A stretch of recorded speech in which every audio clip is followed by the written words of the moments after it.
Hi, I'm Donal Ryan, and I'm here in the legendary Kennys Bookshop in Galway to read from a new novel, From a Low and Quiet Sea. In this excerpt, one of the main characters, Farouk, is on a trafficker's ship crossing the Mediterranean from Syria. The sobbing noise was in his ears for a while before he realised it was coming from his daughter.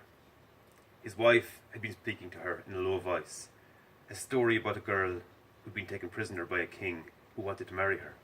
But he was old and very ugly, and she would never love him. So he kept her locked away in a room in a tower filled with pretty things, all sorts of jewellery and clothes and instruments.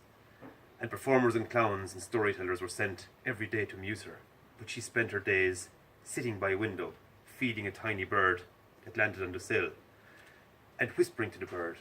And the king would visit in the evening, but the girl would never speak to him. And he asked his best archer to kill the bird one day, and he watched from afar through a looking glass as a slender arrow pierced the bird's breast right there in the windowsill as the girl was whispering to it. And he watched as she sat there crying silently for hours, and her tears formed a pool around the bird's little body. And eventually the king regretted what he'd done, and he tried to command all the birds of the sky to visit her and to sit on her sill while she whispered to them. But the birds wouldn't listen.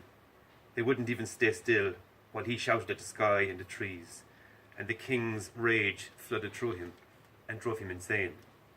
And he asked all of his archers to kill every bird in the kingdom, and they obeyed him because they were afraid of him. And the killing of the birds took years and years, and cost the king all his gold and all his castles, because he had to recruit archers from all over the world to kill the birds.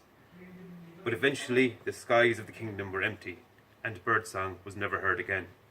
And the king was a feeble old man, living in a tiny shack in a silent forest. And the girl had long since escaped the tower and returned to her home and her family. And the king had long forgotten why he hated birds so much, why he killed them all, why he had lost his very kingdom in the cause of their annihilation. And Farouk wondered why Martha had chosen a story so sad, why she had made her daughter cry. And he realised that every other passenger had fallen silent, and they were all looking now at his wife. And the only light there in the hold was from the slit along the jamb of the hatch above them, and from the torches of phones. But he could see that some of the women and the girls had tears in their eyes, and some of the men had thoughtful expressions, and some looked angry. And the only sound was his daughter's low sobs as she clung fast to her mother, and the sound of his wife saying, "Hush, love, it's not a true story, it's a fable, and its moral is how useless it is to blame others for things not being as we'd like them to be." And then the complaining man stood, and Farouk expected him to rebuke Martha for telling such a story.